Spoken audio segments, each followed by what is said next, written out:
Hello and welcome everyone to another episode of the Safety Brief. Today we have a full house with Emily, Tanner, and Matt joining us and on this conversation. As always, thank you all for being here. Today we will be discussing prevention plus detection and response. I think to kick off this conversation, we should start by understanding the differences between the two tools. Tanner, would you like to go ahead and get us started there? Yeah. So prevention, detection, and response, the differences between those two tools, it's pretty evident, especially when you look at who's providing what and where these two tools bring value, right? They both have a value, but prevention is going to be looking at the stopping, the premature termination of um, malicious acts, especially with endpoints and um, servers alike. When you're looking at those prevention, stopping what is occurring on those devices before they ever make it to the user, right? Um, Detection and response, or EDR, with respect to the endpoint, is going to be the ingestion, the analytics, the telemetry behind what is occurring, not stopping it, not putting anything in place for the most part to action or remediate those malicious events. So the differences between those two, I would say that's the primary. Matt, I know you have a lot more to say about the endpoint, but yeah. I was just going to say, I mean, what you've outlined is pretty much on point. Prevention, obviously it's designed to keep it from getting in. It's designed to keep from being able to do anything. I liken the detection and response to what I witnessed when I was, growing up in school. Detection and response is the annoying child that sits there and watches as something happens and then runs to the teacher and tattles. They let it happen, but they made sure to vocalize it afterwards so everybody knew what was going on. That's pretty much the way that I look at detection and response. It's not stopping anything, it's just sitting there kind of like, I see what you're doing.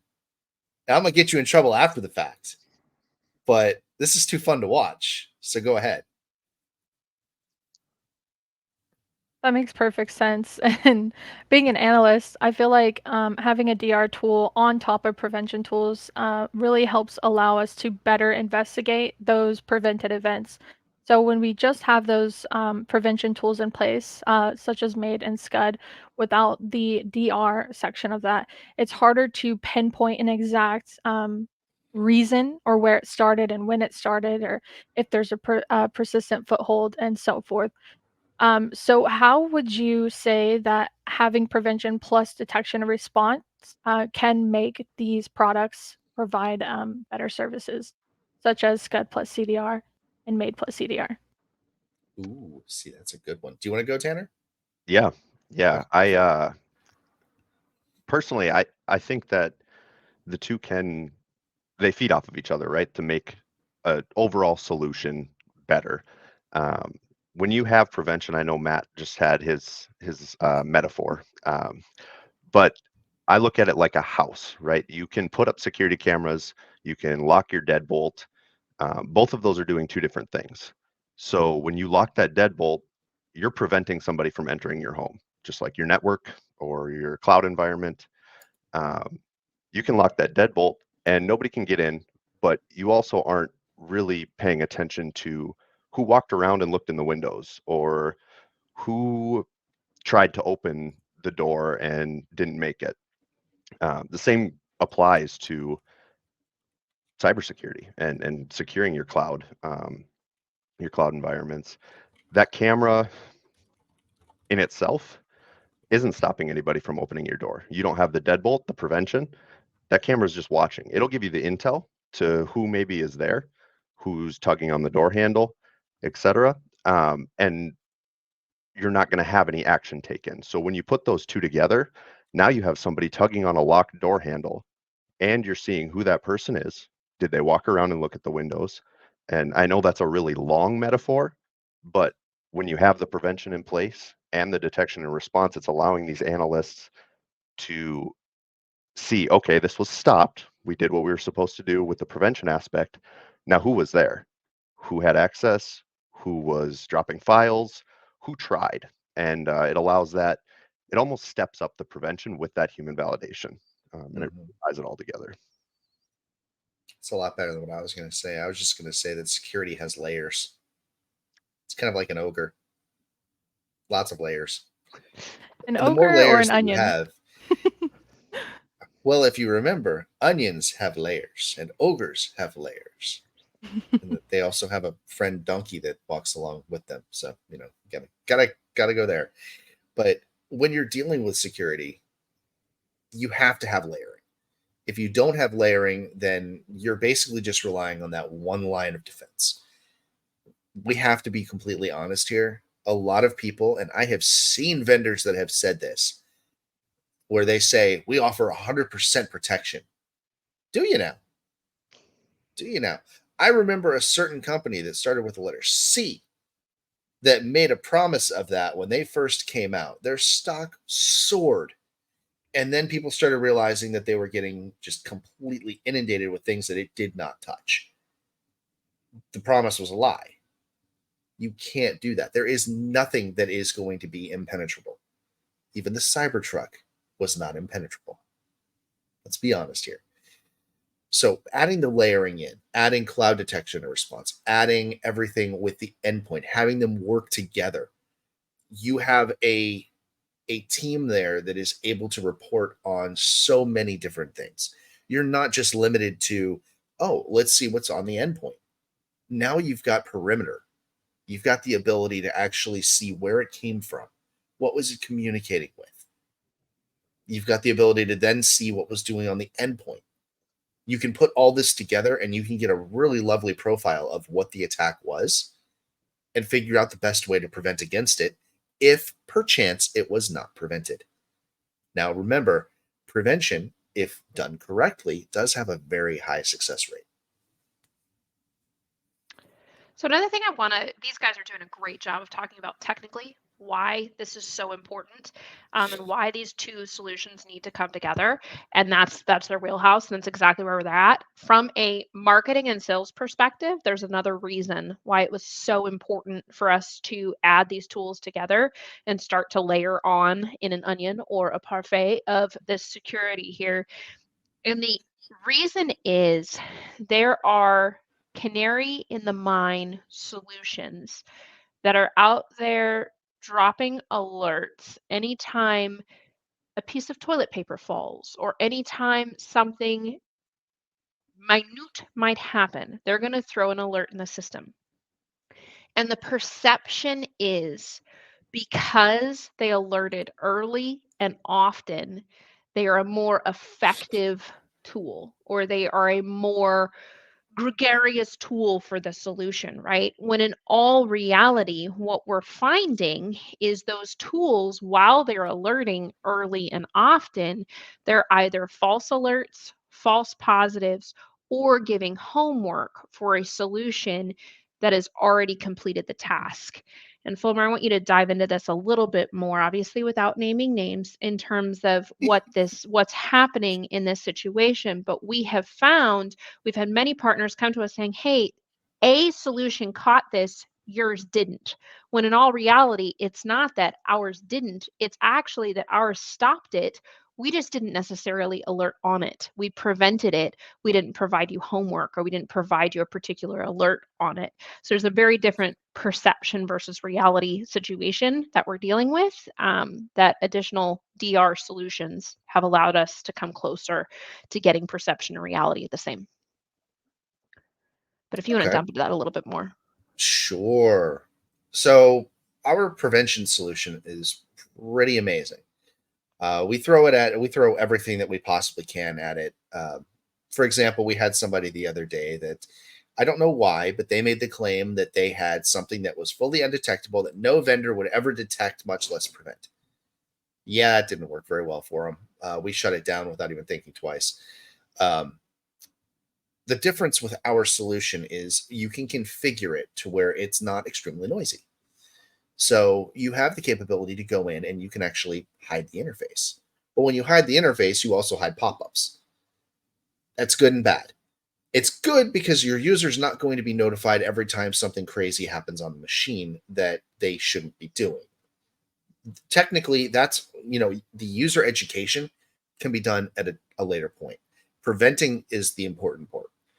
So unless you log in and you look at it, you're not receiving these pop-ups. You're not receiving notifications. It was prevented, but you're not necessarily receiving notifications. So fast forward, you have a detection and response utility that is, also running in your environment as augmentation, which is perfectly fine. But when something comes in that is innocuous, and by innocuous, I mean a batch file, PowerShell file, PS1 file, which is, only going to interact when PowerShell actually runs it. JavaScript. JavaScript natively does not run unless it's interacted with by the scripting host. There is no reason to report on those because those files themselves are not malicious until interacted with by something else. So we had an example. We ended up, preventing something that was relatively nasty. It was PowerShell. We prevented it. We didn't need to send anything to somebody and say, hey, this was done. We took care of the issue. You don't have to worry about the issue.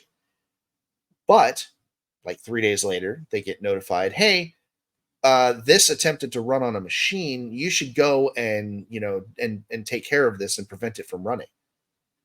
Okay, we already did 3 days ago. Just because a file is there doesn't mean that it's malicious. I mean, think about all of the lol bins that are sitting out there. Do you want something that's going to report every time a lol bin is, on the machine itself? It's not malicious. It's only malicious when somebody weaponizes it and uses it against you. I mean, I can only imagine if somebody finds any of the, I think it was 30, 40 some odd drivers that Microsoft had that were vulnerable, if they start classifying those as a precursor or an IOC, you're going to start getting inundated with a whole bunch of Microsoft files that it's going to say you need to action this. Okay, well, if you delete those, you're going to have a really bad day. Your system's not going to run anymore.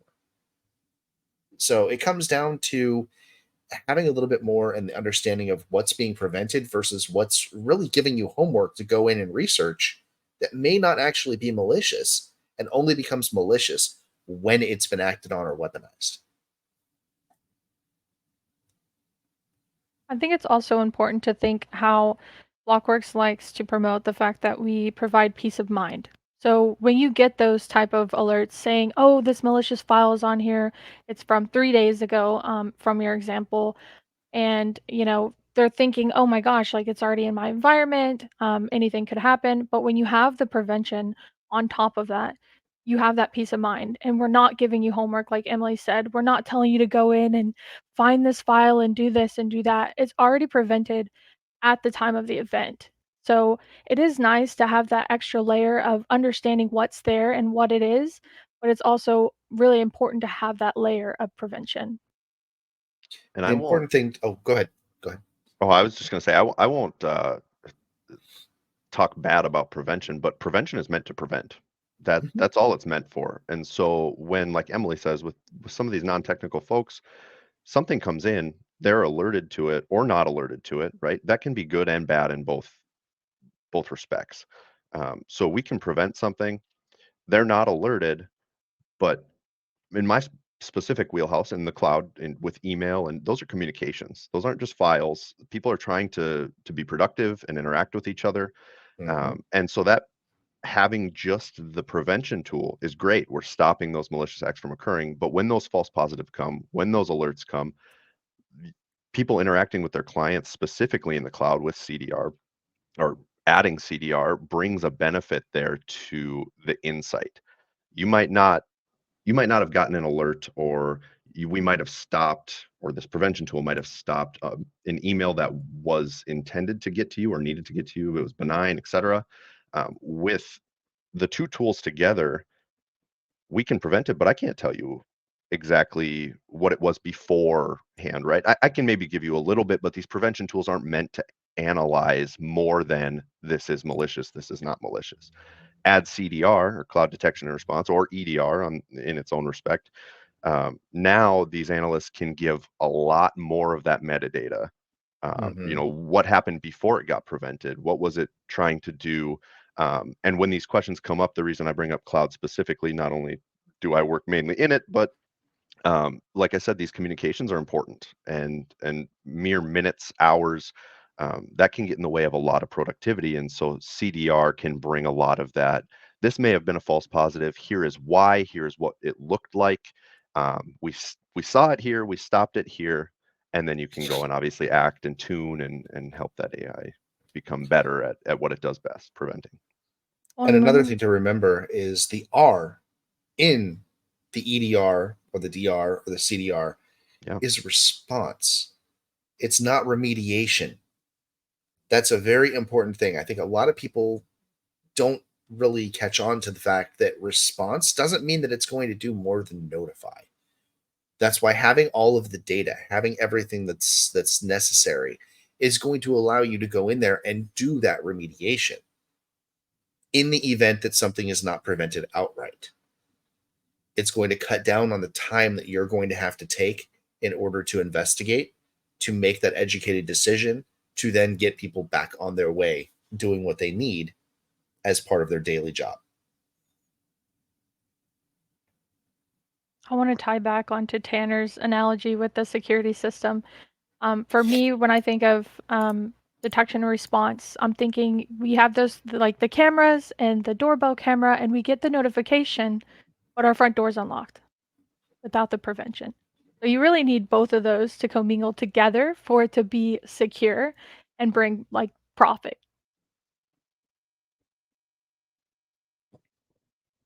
And to also harken back to something Tanner was saying, these tools have allowed us to answer a question we weren't really able to answer as well before, and it's the why. Why did this happen? Where did it come from? Our analysts have been able to get a whole lot of added telemetry. So as we've rolled out this EDR tool and this CDR tool, we've gotten the question, okay, this sounds great for BLOKWORX, right? This totally helps your SOC do their jobs better. It helps them be more actionable. What's in it for me? And how we position that conversation to the MSP and how we position that conversation to the end customer at the end of the day. And what it's become is really, we are now able to answer that why. We're now able to get behind the data and better understand the behavior. And something Matt said earlier is that education can come later for the end user when we're solely preventing, which is an absolute great thing to do, right? You do want something prevented. So, like Tanner said, we're not knocking prevention in any way. We are prevention centric, prevention forward. But when we add this DR component to it, we now have a baseline of what we need to educate on. We now have a baseline of behavior that we now understand a whole lot better, that you now can go into your client environments and educate them differently. You can now go into a QBR or a TBR and explain to clients the behaviors that you're seeing that are causing us to need to prevent things to begin with, which overall makes it a safer, better, more healthy environment. Before we move forward here, I want to take a step back. We're using our acronyms of MAID plus CDR and SCUD plus CDR, like everybody in the world knows what they are. And we love our acronyms. But at the end of the day, perhaps people don't quite know what they are, particularly because SCUD plus CDR was released earlier this week. But if, Matt, you could take MAID plus EDR and just give us a brief rundown of what that is, what the components are. And then Tanner, if you could take SCUD plus CDR and give us a brief rundown there for those that may not be as familiar, that would be stupendously fabulous for us. And for those that are like, you know what, I'm not going to ever use SCUD, or I don't think I'm ever going to use SCUD, or I don't think I'm ever going to use MAID, this is the part of the conversation where you can cue in and say, oh, but this is the tool that I utilize for that, to make it make sense.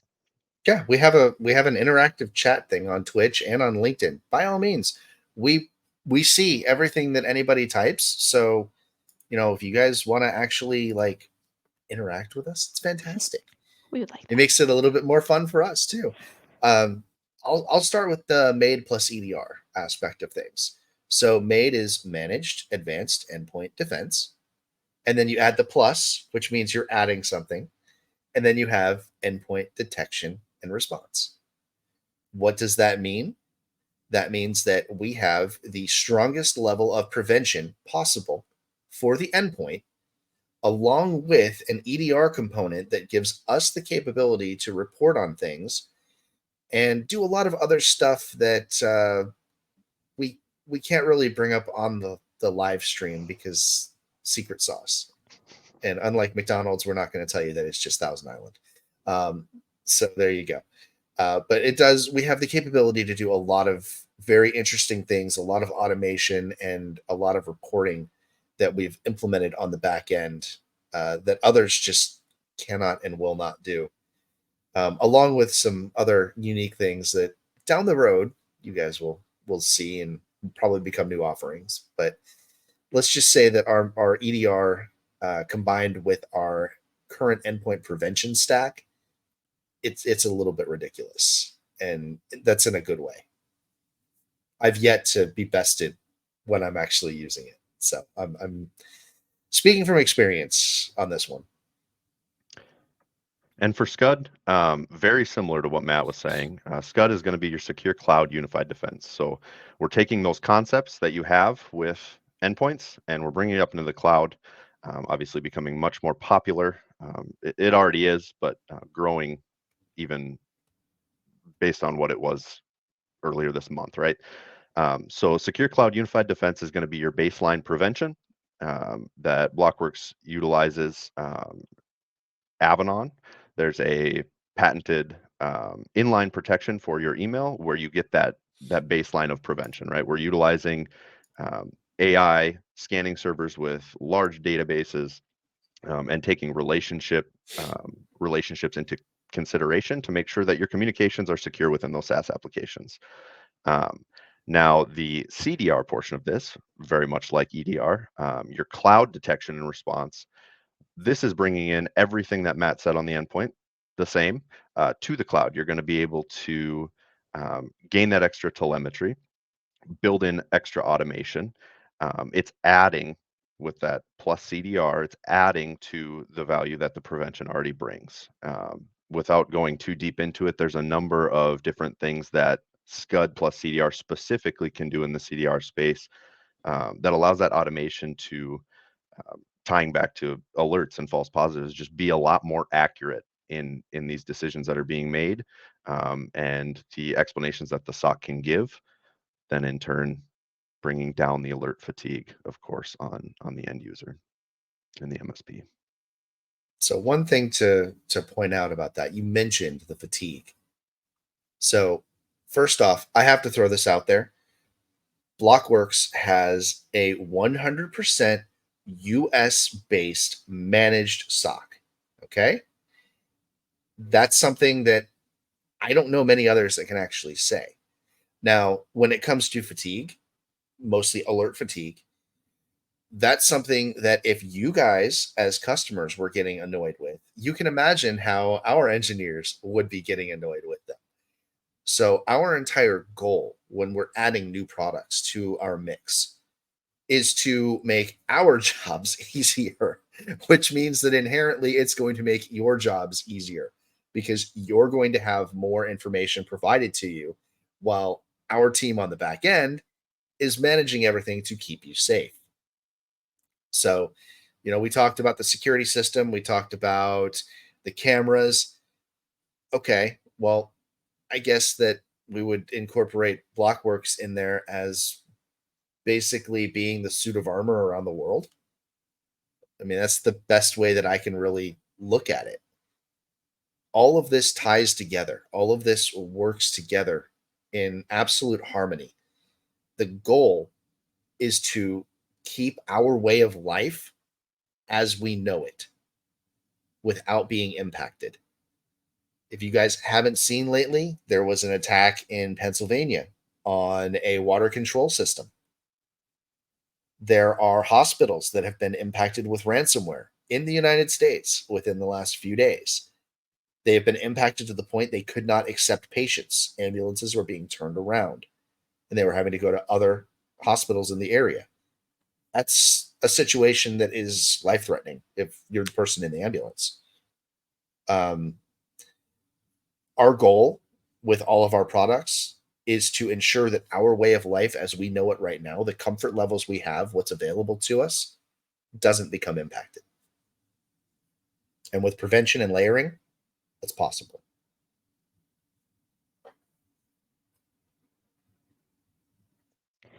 There we go. All right.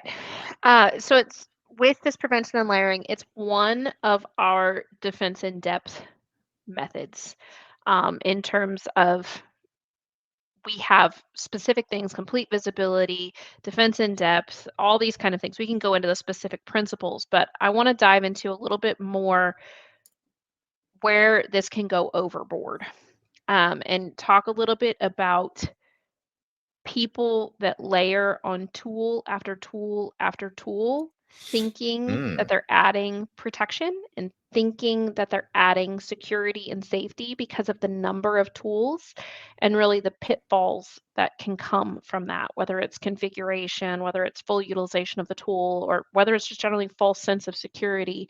So I kind of want to talk about this principle a little bit about the pilot hiring deeper when it comes to cybersecurity services. And does that make you more secure? Or does that make you more vulnerable? Yeah, I can start here. By all means, go for it. So it's something we've heard very frequently, right? There are a number of our partners that come to us with, I mean, I've heard everything upwards of 30 different solutions, which is absolutely mind-boggling. Um, and I could see with maybe limited education in the space where that would seem better. But it was something we were looking at earlier with misconfigurations. You can have all the tools in the world, and you can put them out there. We like to call it set it and forget it. You can put them out there, put them in place, attach them to your tenant environment or organization's environment, and just watch everything happen. With that, um, there there's additional issues that are gonna come into play, right? You might have a SOC with 5, 6 people. Now you have 30 tools, 5, 6 people. Each of those tools are bringing in thousands of events. Um, and there's a piece of this that's tuning as well, right? That where I mean, you can tune that down. That's also man hours on your SOC, all tying back to this fatigue. Um, the overall number of solutions or products that you put in place is solely their value is solely brought based on the configuration and care and feeding that you provide them. Um, so with that being said, we are sitting here talking about a prevention solution and a detection and response solution.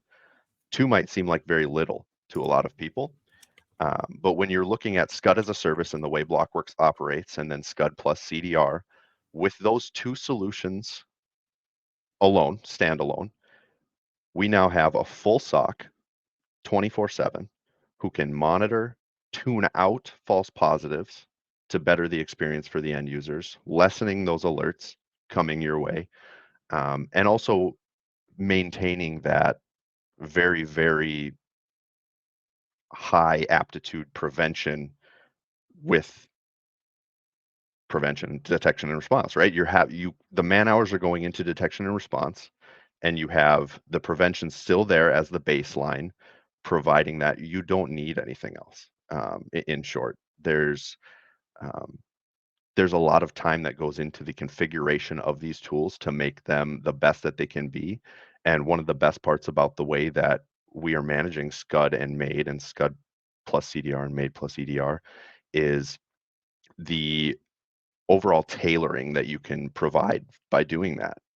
Having that manpower behind the two tools, respectively for each different layer of the environment, allows us to bring a better experience to the end user. We understand that not everybody is developing, right? You're not in the cloud coding constantly, building these products with intellectual property, et cetera. And there are also people who don't even download a file once a month. And so those different aspects can all be managed within these two tools. And I ran this response on quite long, but all in all, no matter how many tools you have, it's going to come down to how you treat them, how you manage them, and that ultimately is going to give you the output you're looking for and the value that you need. All right. So from the endpoint side, we talked about set and forget. All right. I worked long ago at a very large AV provider. Not the one that we currently use for our stack. This was long, long ago in a galaxy that no longer exists. Common thing that I ran into with the customers that we had there were the amount of items they had in their security stack. They had everything known to man. They had every possible solution that they were trying to run at the same time. Now, couple that with the fact that their IT department was tasked with being in charge of their security solution. I hate to tell you guys this, but your IT department probably is not as well versed in cyber as an actual SOC or members that have any kind of security background that you have available. What happens when you buy products, you implement them in your environment, and you think, oh, the default config is perfectly fine? Well, that's what you get. That's what we call it. We call it the easy bake oven method of doing security. It does not work. It is terrible. You cannot actually operate that way. A security solution has a baseline. Security solution baselines are designed to be tailored for your environment. One size does not fit all. These are not gloves. These are not hoodies like all of us are rocking right now. It requires interaction. So think about this. The more products you have, the more time you're going to have to sink into configuring those.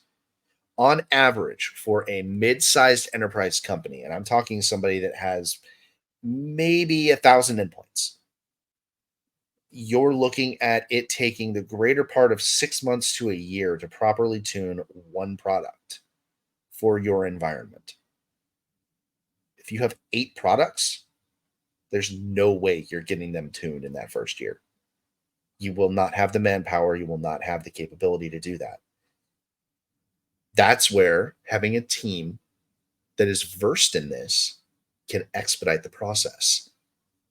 Takes that off of your plate, ensures that you are configured the right way, goes through and monitors what's coming in. And if something does come in, communicates to you and says, hey, this came in. We need to investigate this. Are you aware of it? So you don't have as many notifications blowing you up as, most people would. It gives you the capability to focus on what's important. Running your business. Keeping your end users doing what they're doing, which is generating revenue for you. That's the important thing. That's what everybody's looking at these days. And this, I don't even, just based off of what you said there, Matt, I had something on my mind with some of the databases that are utilized. And I genuinely have this question. I'm not sure of the answer, but you might know. The databases that are being utilized, by adding more tools, how many of these tools are using the same malware database? Or what are you getting additionally by just stacking a bunch of these tools? Interesting you bring that up. So from working at one of those large vendors, I can tell you this. There is no communication between different vendors, which is why if you go and you look at what a threat is classified as, it's always different. Nobody has the same classification. In fact, when threats are actually found, you would think the first thing would be letting people know we have a new threat. It's extremely severe. Here's how we prevent it. No. Vendors sit on it. If they find it, they sit on it. They will let it run rampant for 2 weeks out in the wild until they're sure that their solution is able to prevent against it and that they've built everything into their content files. Yeah, content files, the hash or whatever signature they want to put in place. And then they'll come out and they'll say, oh, look, we found this. We prevent against it. Cool. How about the 2 weeks it took you to actually implement your solution? All your customers were still getting hit with it. It still wasn't being prevented, but it's okay, guys. 2 weeks later, we prevent against it. Which is why I laugh, because I'll find things, I'll throw them against our solution. It's prevented. Nobody will have any recollection of what's actually out there for this. But then a couple weeks later, I'll see another vendor come out and say, we've discovered a new threat. Okay, well, if you discovered it 2 weeks after I did, then did I create the threat? Because that's kind of how it feels. We're preventing it before anybody knows that it exists. Everybody else is just kind of sitting there playing catch up. And it's because they're waiting for it to either, trip one of their rules for their EDR, or they're waiting for somebody to get hit with it and get that machine so that they can reverse engineer, what's actually on the machine and find that threat. And so the communication between all of these organizations, but you cannot stack your products and get any better protection, right? Because they aren't. In fact, when it comes to an endpoint solution, you guys have heard of filter drivers, right? Well, I'll give everybody kind of a brief rundown, because I know we're nerds. We know this stuff. Other people may not. A filter driver is going to basically be, long and short, a driver that is on the machine, which gives different capabilities or access to parts of the system. If it is a kernel level driver, such as what McAfee, Trellix, Norton, SentinelOne, any of these guys are leveraging, it gives them direct access to the file in, file out, anything that's going through with the file system. So what happens when you have multiple AV solutions on there? Well, that's where it gets into Windows fun. There's a thing called altitude and elevation. It's where the driver resides in the call order on your system. One has to be the alpha. Everything else has to be below that. So one of your solutions is going to be your primary solution, and the rest are just going to be sitting there going, oh, hey, they missed it. I can prevent against that. So adding all of those in there doesn't necessarily mean that you're getting better prevention or better detection or anything. It means you have a whole bunch of things sitting there waiting for something to fail so that it can try to take an action.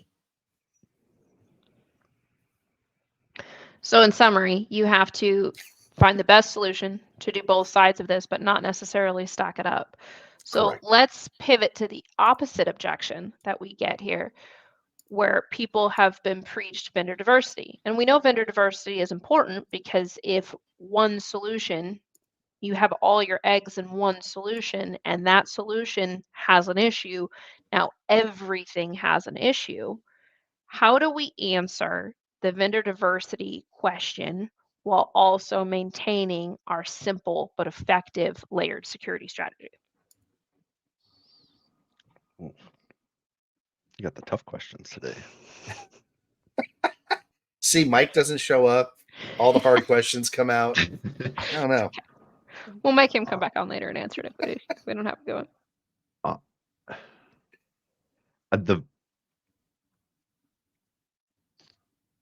I mean, to kick it off, go ahead. Oh, go ahead. Go ahead, Emily. So I would say, in answer, and this is how I answer this question when I've gotten it from our prospects, and you guys can correct me if I'm wrong here, and obviously we're in a live environment, so here we go, is that we do indeed practice vendor diversity by picking the tools that we're picking. Mm-hmm. We go through and pick very specific tools to perform a very specific job, but you'll notice that we don't rely on one tool as the end-all be-all, especially now that we have these DR solutions as that tool. For example, even before EDR and CDR, we had Deep Instinct and Avedon. Those are two different platforms, two different pieces of the puzzle. We did not say we are going to now utilize X solution set all the way home, because X solution set can easily be hacked. So I get this question from prospects where they're like, but now we're just only utilizing BLOKWORX. Yep, you indeed are utilizing BLOKWORX, and you're utilizing BLOKWORX Stack, but BLOKWORX Stack inherently adopts vendor diversity. Okay. I think Yeah. You did nail it. So part of what needs to be conveyed when you talk about vendor diversity is, we'll go back to the having multiple solutions thing here. Or we can even make this even more fun. Let's go one solution. You have one solution, but you find that it is not the solution that you want. It is very much embedded in your environment.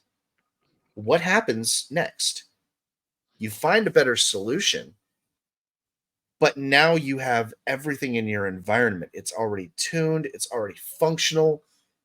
How much time are you going to have to sink into getting the new product, getting it out to everybody, tuning it, copying everything over if you can from the other solution, to ensure that when you cut over to the new solution, there's not going to be an impact within your environment?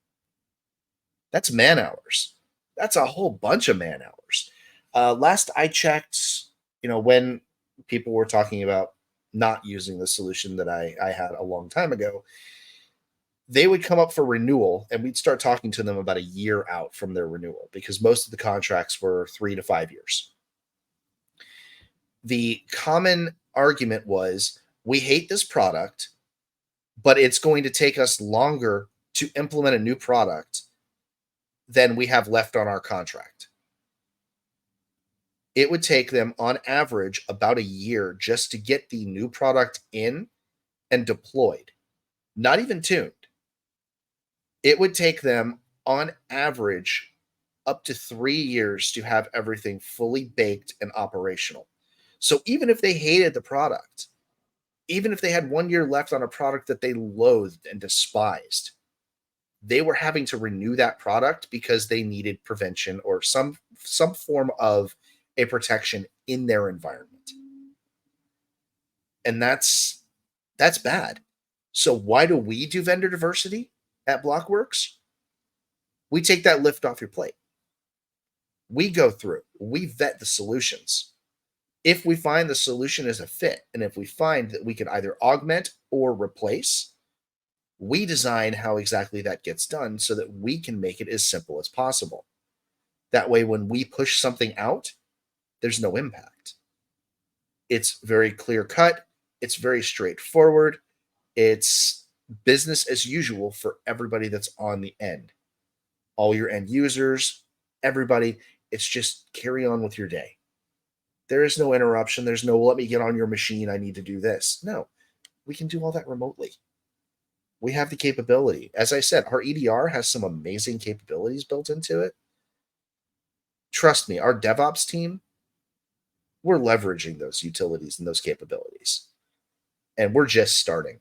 So when we do this diversity and we look at new things, we look at making modifications, there's going to be minimal lift on the customer side.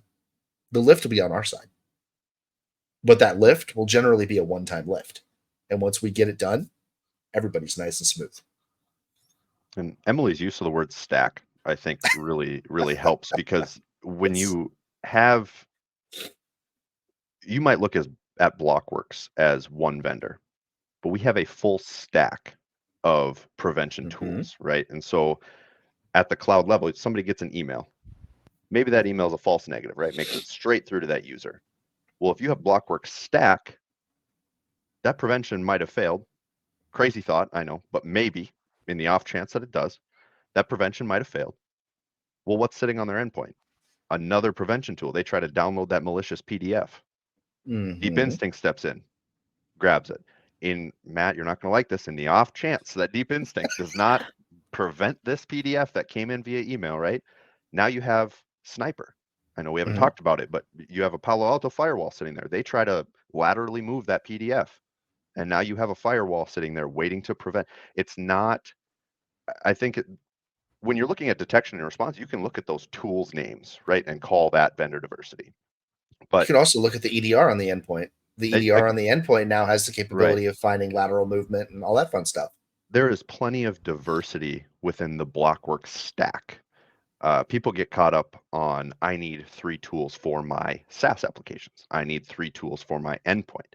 Well, when you have prevention-centric postures sitting at the cloud, on the network, on the endpoint, that's a lot of diversity there and a lot of options you have to stop what may have been a false negative at one of those locations. And so the stack really, it's something I thought about right when you said that. And there is diversity in the BLOKWORX stack.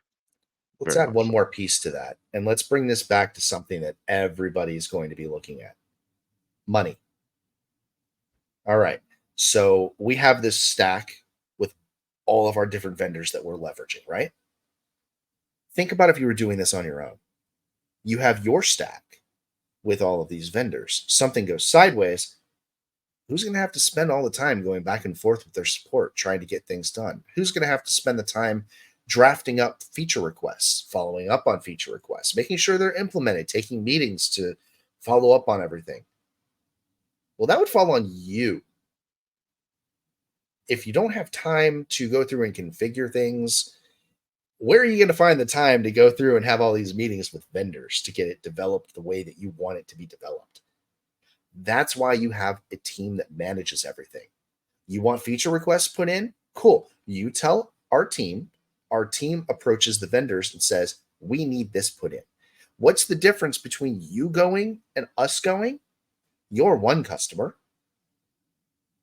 We are acting on behalf of all of our customers. So we can throw a little bit more weight around. You go in there as one customer, they're going to put something on there and be like, okay, cool. Yeah, they got 500 endpoints. That's not, that's not a major issue. We're not really looking at that. You let us go in there and it's, oh, well, they've got like 23,000 endpoints or, 40,000 endpoints. We should probably take a look at this because that's going to have an impact. It works a little bit better. It takes things off your plate and it lets us handle everything. And you get the confidence of having the best stack that you could possibly have. It's configured to run in your environment and tuned for your environment by engineers that are familiar with everything that needs to be done. Yeah, I think you get the best of both worlds when you're Mm-hmm. looking at our stack, because you do have, like Matt was saying, that interaction with support, the IR response. You have something occur, we can still look at this how I just explained it and say that we have these multiple vendors in multiple different locations in your environment or your organization. But when something occurs, that's one incident response. That's one investigation. That's one prevention action. Um, so it's really just kind of, it depends on where you place it. BLOKWORX is one vendor, absolutely. But BLOKWORX is leveraging a lot of vendors, and you just don't have to deal with the multiple vendor interaction, I guess, for lack of a better term for that. It's there's different aspects to it that can make it appear that it's not what it is, I guess. Yeah, to I put it feel in like it MSP terms, you guys often use the term one throat to choke.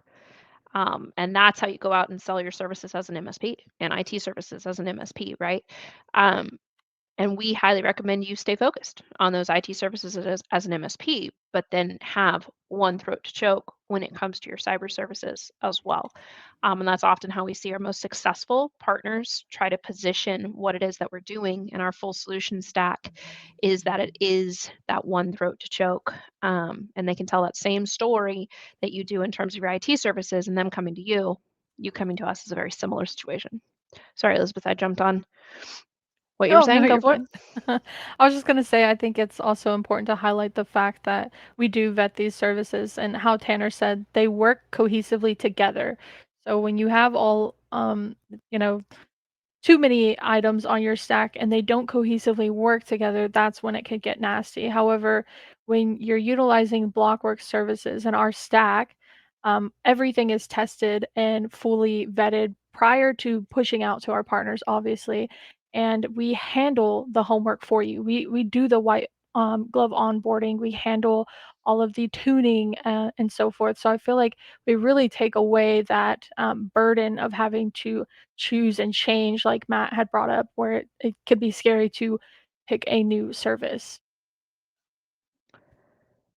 That segues super well into something I want to touch on before we close out here today. We want this to be valuable, obviously, to BLOKWORX partners. We want this to be valuable to people that might become BLOKWORX partners.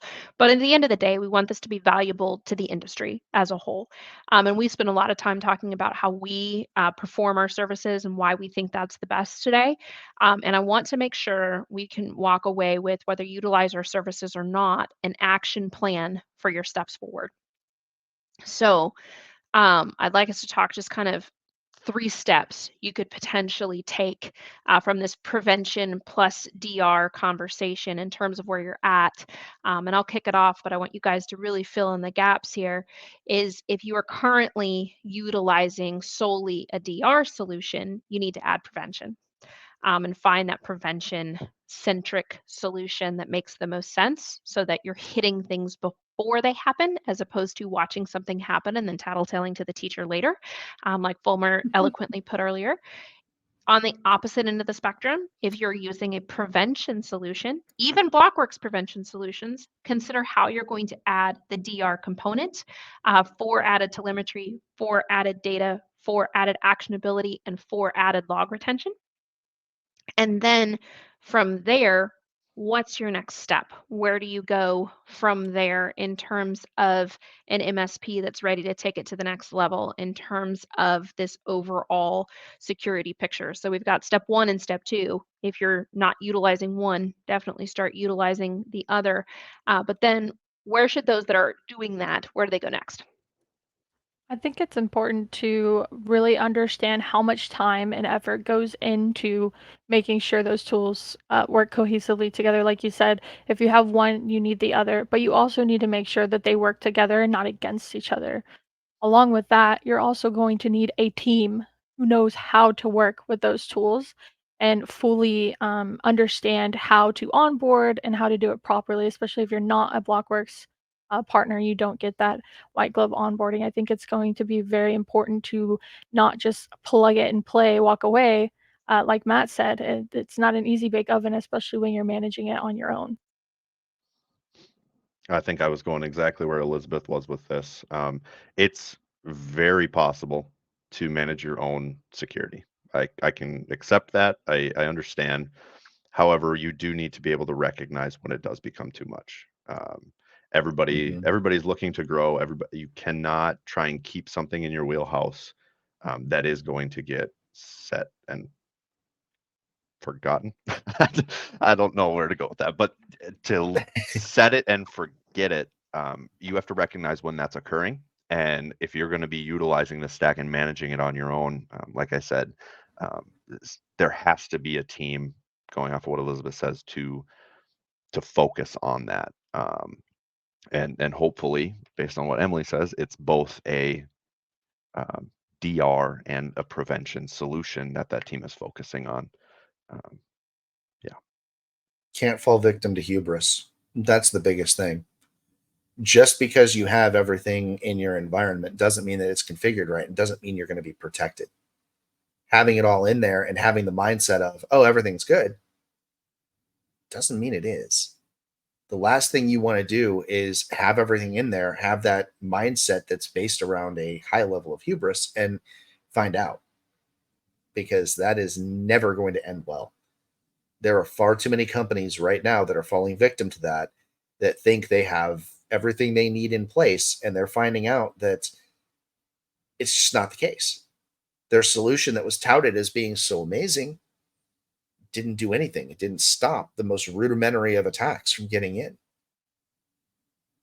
So I look at it from the point of, and this is going to sound really dumb, any environment that I work in, even if they are completely clean, I go into it from the mindset of they've already been breached. And the reason behind that is, if I assume breach, I can work backwards and figure out what I need to on how to actually keep them secure.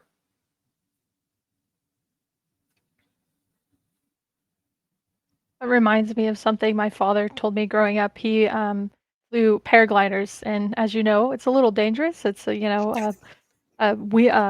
wing and a giant propeller on your back. So he would always tell his students and me, is we go outside to kite. We don't go outside to fly. We're not going to ever assume that the conditions are well enough to fly. We're going to go out there and feel the environment and see, what should be changed and if it's the right date, if the wind is right, and so on and so forth. So I think it is important to know your environment and not have that I'm gonna go flying today kind of mindset, or my environment is fully protected at all times just because I have something in place.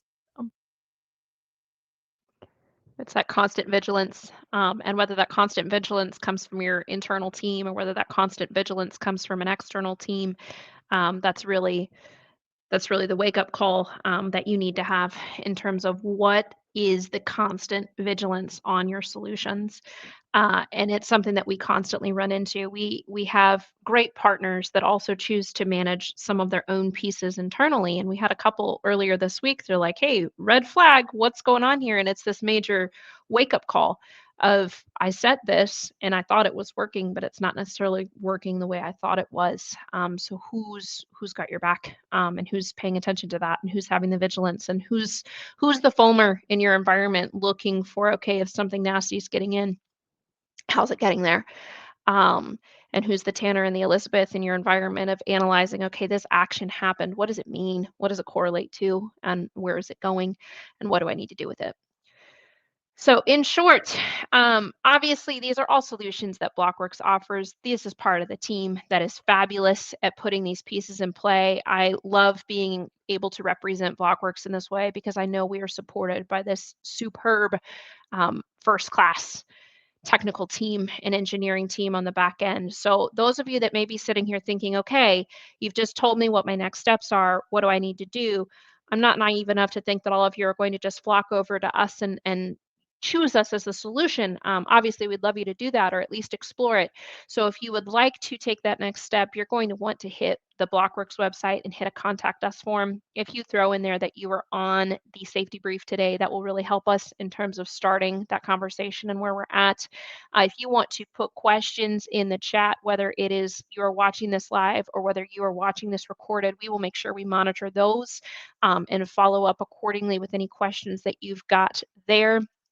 As we've talked about on this webinar, we launched SCUD plus CDR on Tuesday.